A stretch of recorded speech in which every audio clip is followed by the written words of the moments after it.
Welcome to the Real Estate Asset Management Podcast, brought to you by Break of Day Capital.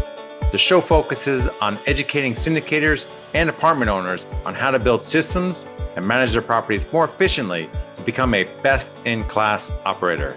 100% straight talk. Let's jump in. Hey everyone, welcome to another episode of the Real Estate Asset Management Podcast. I'm your host, Gary Lipsky with Break of Day Capital. Be sure to join our Facebook group, Asset Management Mastery, where we have a great community of thousands of like-minded individuals sharing resources and best practices. Today on the podcast, we have Gonzales of Obsidian Capital. Glenn started as a maintenance man in the industry, has over 30 years of experience, and has owned over 5,000 units. Glenn wrote a book called Maintenance Man to Millionaire, which I hear is incredibly inspirational and is highly recommended. Welcome to the show, Glenn. Can you tell the listeners a little bit about yourself and what you do?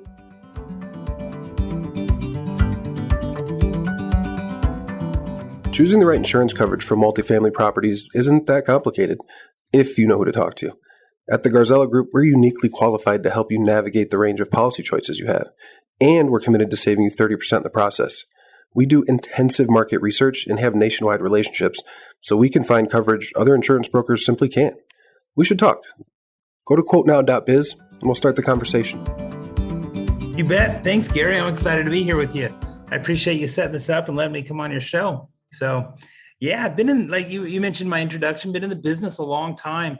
Actually started off while I was going to college as a maintenance man. You know, my wife at the time, she was a leasing agent and said, hey, they're really behind on maintenance.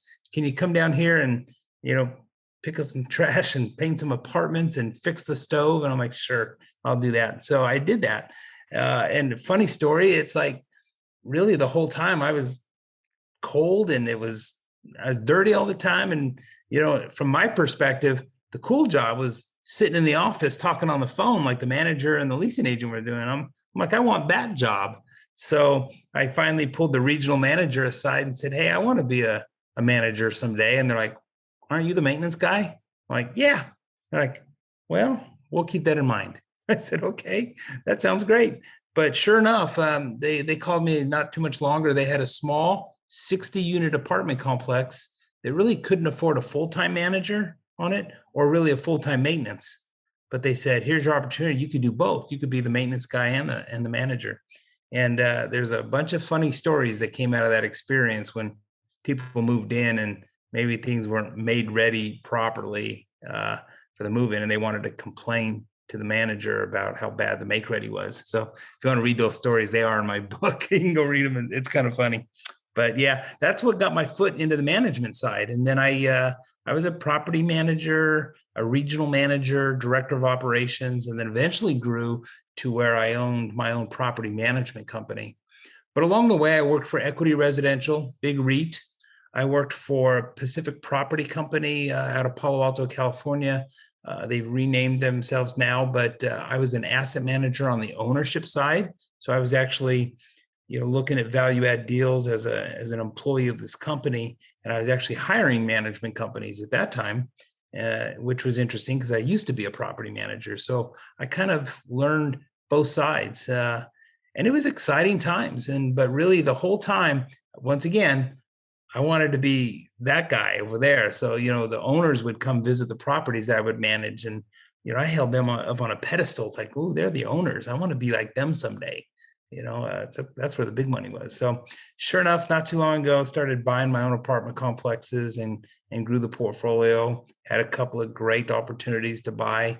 I had a relationship with a guy named Ed that we were friends for over a decade. And I always told him, I want to buy, your company from you. And he laughed at me. He's 70 years old. He's like, I'll be in this forever.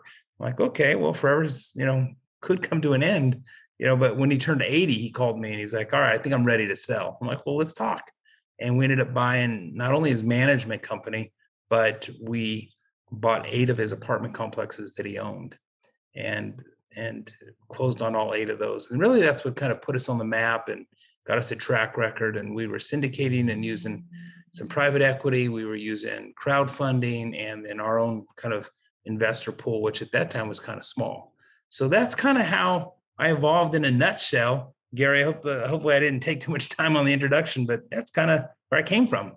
No, I love your story because you don't have to have $1 million in your pocket. You started somewhere, and you started in the best place because you learned both, all the sides of the business, and you just led with intention. I want to get there, and you put it out there and you did it. Then I want to get to that next level, and you put it out there and you did it. And it's like boom, boom, boom, and before you know it, you own over 5,000 units, which is incredible. Yeah. Yeah. And what a journey it's been. And I've learned a lot that hopefully I could share with some of your listeners along the way, both some successes and possibly even a lot of my failures, because really those are the lessons you actually learn the most from. And if you've talked to a lot of people, those are the ones that stay with you because they're painfully true and cut to your core when you make big mistakes. And I don't mind sharing those along the way as well. So maybe Awesome. some of your listeners can avoid some of the mistakes I made. Yeah, well, I appreciate that. One of the things I want to jump in on is talking about the 4 Ps: people, product, price, and promotion. Let's start with people. Tell me a little bit about that. Yeah. So I think one of my valuable lessons that I had, I didn't own the properties, but I was supervising them. And I had this leasing agent. She was fantastic. She did everything she could. She was probably the best leasing consultant that I had in my portfolio in my career. And I just wanted to do everything I could to help her be successful. And, she saw that the assistant manager was making slightly more than she was, and even though she was getting some commissions and all that other stuff, I said, well, what do you want to do? She's like, I want to be the assistant manager. I said, all right, well, let's get you trained up and let you do that. And the interesting thing about when we promoted her, she had one of those outgoing, fun-loving personalities. That's what made her a great leasing agent. Well, on this particular property, the assistant manager was in charge of collections, serving pay or vacates, and knocking on the door. And I saw that the delinquency in our collections was kind of struggling a little bit. So I pulled her aside when she was the assistant manager. And I'm like, what's going on? She's like, I don't want to go talk to these people about why they can't pay their rent. She's like, I feel sorry for them. I'm like, wasn't that what you wanted? She's like, well, I wanted to learn it, but I don't want to do it. She's like, I was happier being a leasing agent, right? And so along the way, when I talk about people, you've got to put the right person in the right place doing the right things.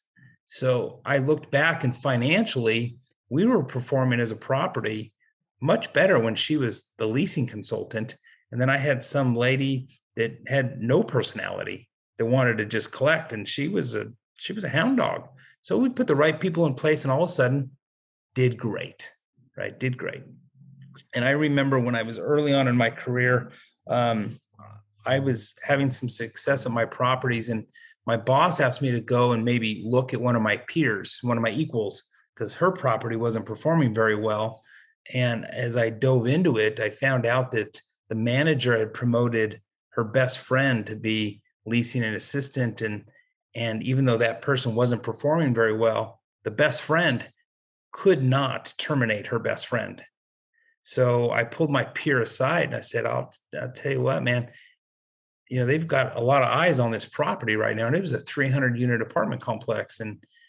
And I told my peer, I said, you should probably figure out how to make some adjustments, because if you don't, they're going to replace you and your best friend. And then both of you are going to find yourself without a job. And she took that to heart and actually transferred that employee to another whole property, so that she didn't get laid off, but she got transferred, and then hired somebody that was much more effective underneath this manager. And that property started performing very, very well. Right. So you think about the people, the right person in the right place, but if you're too close to the situation, you can't see it. And then, so it's a tricky balance, really. So there's lots of stories that we can tell about the right people in the right place doing the right things, so. But what I really like is you asked the questions. It wasn't like, okay, you're not performing, we're going to write you up, this and that. It's like, seek to understand and then fix the situation. And you were able to do that because you asked the right questions. And I think that's a really good lesson for people out there. If you don't ask the questions, you're not going to be able to figure out a solution. Yep, it's true. That's right. And you got to listen to them. And if you really want to know who knows absolutely everything about the apartment community, the ins and outs, go talk to the maintenance guy. Generally speaking, the owners, the regionals, and everybody, when they visit a property, first thing they do is sit down with the property manager and start asking about the financials or marketing or whatever. But really, who knows everything is that maintenance guy. They're inside every unit. They talk to every resident. They're not a threat. They're not going to kick them out or foreclose on them. They know everything. And so really your maintenance guys are a wealth of knowledge. So for your listeners, if they haven't gone and spent a lot of time one-on-one with the maintenance guys, they probably ought to. Yep, I should call them maintenance people, maintenance persons, whatever, whatever the political thing is these days. Right. So. Right. All right, let's talk about the second P, product. Yeah.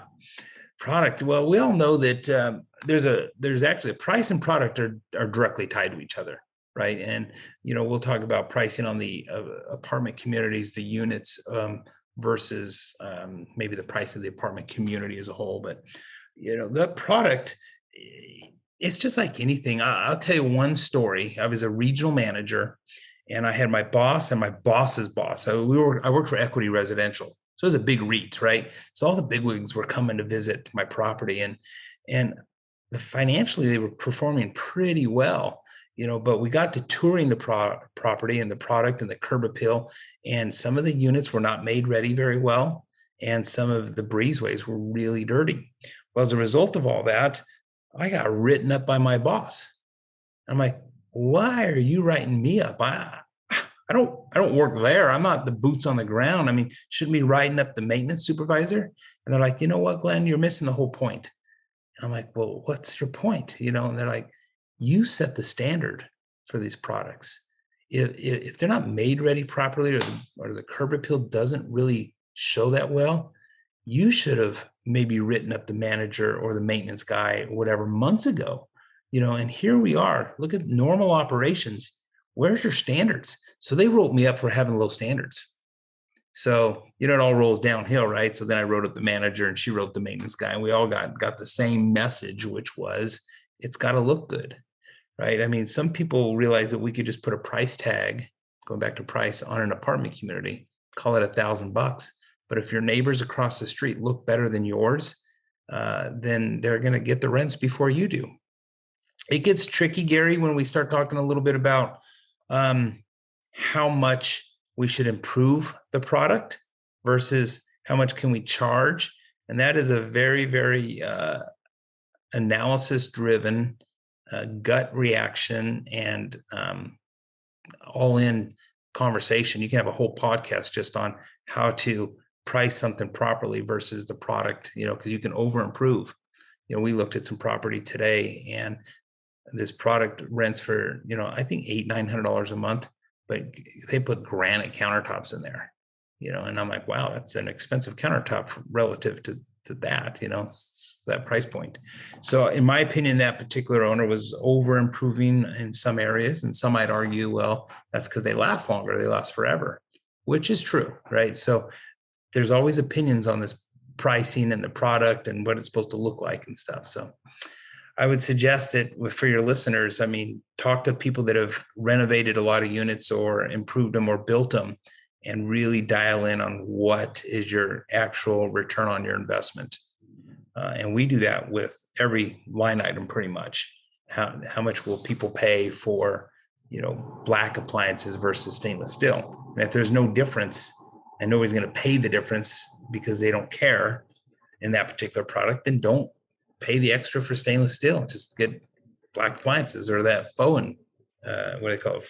Faux stainless, so things of that nature. So hopefully I've addressed that with you. But I don't know if there was some more that you'd like to cover. I'm curious. So when you're comparing, black versus stainless steel or even white, like how do you figure out how each, your return on investment? Yeah, that's good. If you take and you're like, oh, I can buy a set of appliances, and I'm just going to pluck a number from the air, but call it, $1,500, right, for this set of appliance, and we're going to upgrade, and you want to get a 20% return on your money, you're going to want to collect at least $300 more in rent to justify that. And that's over a year. So really you're talking about, maybe $25 or whatever it is. I don't know. I have to do some math on that. But yeah, $25 is what you need to get more in rent to justify that. And everybody's got a different threshold. That could be a 25% return on money, 30% return on your money. Sometimes you're going to look at the payback period. Maybe you want that all paid back in a 3-year period or 4-year period. There's all kinds of different variations that you're going to run on your analysis. And then maybe it's not even a cash on cash return on your money.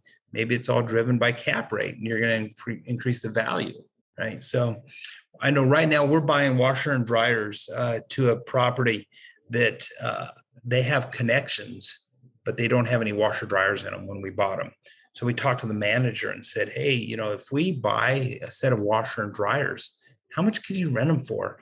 And she did a test. We bought 10 sets and I think she was getting, $65 more per month for these washer and dryers, right? So over a 1 year, that's $780. Well, we're buying them for $900. I mean, do the math on that, it's like an 80% return on your money. So we've bought, I think 100 of them, 100 sets of washer and dryers, and we committed to that. So actually the people we buy them from, we says, we want to commit to 100. Will you give us a discount if we buy 100 sets of brand new washer dryers? And they're like, yeah, we will. So our cost went down. But the cool thing is, Gary, is they're storing them for us. We get them at 10 at a time. So every time the manager rents them, and they'll deliver them for free. They're like, if you buy this many, we'll deliver them for free. I'm like, so you'll house them, you won't charge us for us until we need them, and you'll deliver them for us? Like, yeah. I'm like, that's a great deal. So anyway, it worked on that particular property. But we looked at, and for your listeners, they probably know this, but you take your annual cash flow and you divide it by what you paid for it, the investment. So the annual cash flow, which is usually, if it's a monthly, times 12, and then that'll give you a percentage of return. And in that washer and dryer one, it was like close to 87%. So why not do it? It's Absolutely. a good return. Absolutely. All right, third P, price. I know we kind of got into it a little bit earlier, but anything else you wanted to add on price? Yeah. I'm going to step back from the monthly rents, and I'm going to talk about the price of the apartment communities. Every area is very regional. So is your listening base nationwide? Yep. Absolutely. Yeah. Okay. So, we have stuff in Kentucky, we have stuff in Texas, we have stuff in Utah. But let me talk about like the Austin Metroplex for a moment, because we're here. We got to a point where people were paying 3.5 cap rates for property in Austin area. Now, keep in mind, Tesla's moving here, Dell is expanding, Apple's moving here. There's a lot going on in Austin, but it's just driving the values high, and the rents are going up double digits. So I was bidding on properties that I was paying $170, $180 a door for 1985, 1990 product, and then renovating it to do the rent. Well, due to some relationships, Gary, I was able to go buy some dirt and get it zoned multifamily and build it from the ground up. And I was paying, $157,000, $160,000 a door to build brand new product. And other people were paying more than that and renovating it. So I'm like, why don't we just build the darn things? Right. So my basis. So I guess my point is, you have to look at your basis on all your deals going in post renovation, find out what you're in it to see if what you're paying for it is going to give a fair return. The prices that people have paid in the last year and a half in this area, if they got stuff on a bridge loan, it's going to be very difficult for them to refinance out of that bridge loan into a permanent, financing with Fannie or Freddie due to this higher interest rates. It's a tricky spot to be in today's market. So that pricing discussion in my office anyway, with Mike and I, he's my business partner, and Vivian, and we have John James. He's got 2 first names, John James. We call him JJ. He does all of our analysis work, and he's just, he's right on, but boy, it's a tricky conversation every single day on how to price these things accordingly with today's cap rate, today's interest rate, and interest rates are up here, but cap rates are still kind of low, and they're starting to climb a little bit, but they haven't hit the market yet. So you see a lot of banks, a lot of capital sitting on the sidelines, waiting for cap rates to adjust where interest rates have been announced, and that analysis is, there's still a little disconnect between the two, in my opinion. So absolutely, we're seeing the same thing. Dude, I could ramble on and on, man. Gary, you got to be careful when you ask me. Right. All right. The last P, Yeah. promotion. Yeah.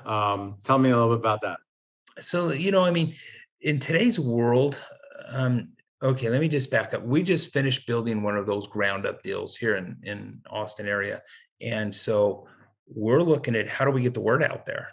And at my age, it's amazing to have this conversation about, gosh, if we're through either tweeting some of the stuff or a Facebook page or, Instagram and TikTok and all those other things that's associated with, and we listed this particular one with apartments.com, to get that out there, to promote your product is all about those algorithms, and to be honest with you, it's better there's people that understand it much better than I do. And the cost is coming way down. So in my opinion, I let the experts be the experts. I'll bring in some people and help me promote this brand new lease up that we're doing, because there's lots of experts that have figured that out. And if I try and do it myself, I think I'll be disappointed. Right. So that promotion, getting the word out there is critical. But I would say that you talk to a couple of third parties that really do it all day long, and you'll have more success on that. Nice. That's really good advice. I would love to keep talking further. This is typically we focus on just like one major topic, and the 4 Ps. But maybe we'll get you on another time soon, and just we'll keep talking, asset management. And Glenn, how can listeners find out more about you and your company? Oh, great. Thanks, Gary. So, we're at obsidiancapitalco.com. So it sounds kind of weird, but it's Obsidian Capital, AL, with the CO behind it.com. And my email is Glenn with 2 N's at obsidiancapitalco.com. And I don't mind chatting with folks. I don't mind answering any questions. And Gary, if you ever wanted to come up with a list of questions that your listeners have come up with, let's do one of those, a question and answer specifically. And we can have a lot of fun with that. Yeah, absolutely. We'll do that. Well, thank you again so much, Glenn. Love chatting with you, and looking forward to doing it again. And this is Gary Lipsky signing off. I'll be back next week with another informative episode on the Real Estate Asset Management Podcast. To all of our listeners, thanks for joining us. And if you like this episode, please head over to iTunes or Stitcher and like, subscribe, and review this podcast, as it will help us grow our audience and reach more people. And if you'd like to learn more about what we do at Break of Day Capital, head over to our website, breakofdaycapital.com, and sign up for our newsletter and/or fill out our investor application. We'll talk to you next week.